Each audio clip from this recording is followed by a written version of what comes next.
again. Thanks again for checking out my channel. Be sure to subscribe below by pressing the button. That way you can receive the latest videos as they come out. You can also click the link below to get access to my books on Amazon, Awesome Guitar Series by Phil Olson. Hey, today we're going to talk about the D minor chord, okay? And we just want to talk about the construction of the D minor chord and compare it kind of to the C major chord. Now, in standard music theory stuff, a lot of teachers grab the C major chord and alter it into a minor chord.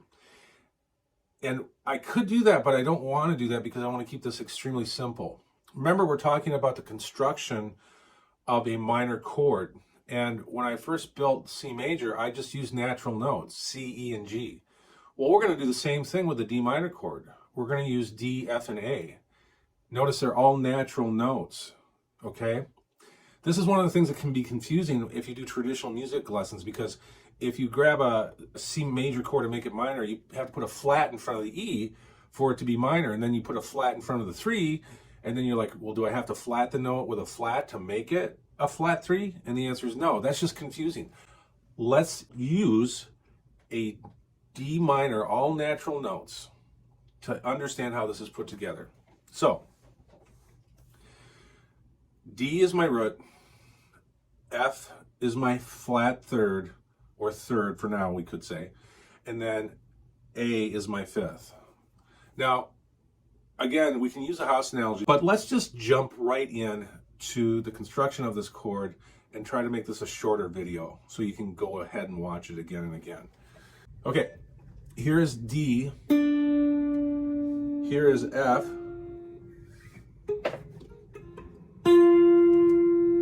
notice, what do I have? D to E, E to F. I have a step and a half. That's a minor third, okay? Then I'm gonna go from the F, and I'm gonna go all the way up to the A.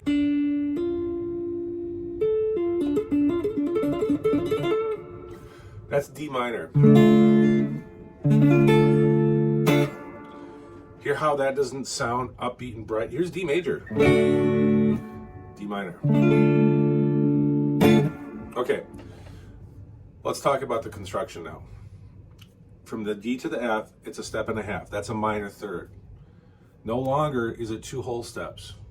And then from, like it is in C major. And then from the F to the A, it is 2 whole steps. It is a major third. The D and the A stayed the same, and the F is where it is normally. It's an F natural, but because of how it's just naturally built, I have a minor third on the bottom and a major third on the top, or I have a negative on the bottom and a positive on the top. The formula for a minor chord then has to be explained how it differs from the major, C major, right? C major was a positive and then a negative. A minor chord is a negative and a positive. So the 3, we have to give an action to how this is labeled. And it can no longer be labeled as a 3. It has to be labeled as a flat 3. The formula then tells us how it's different from the original C major. Remember, the major was root 3/5.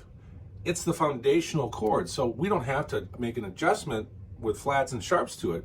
It's our paradigm. It's our window by which we look at all the other chords. Now, when I look at the minor chord, how it is different is how we've kind of had with these slides out here. You can see that the formula has to be explained on how it's different than the original C major. And the flat 3 explains it. Okay? Minor chords, negative, positive. The foundation is negative. That's why these are called sad chords, because the first thing you hear is something in a negative way. That's an easy way to explain it. And it gives an insight into the understanding of how that sound comes across. So, the other thing about minor chords, if we look, we still have a negative and positive, or positive, negative. I still got one of each, right? It's just how they're arranged. But what I do have then, from going the root up to the 5, is 3.5 steps. Again, perfect fifth, right? Right? We talked about this before.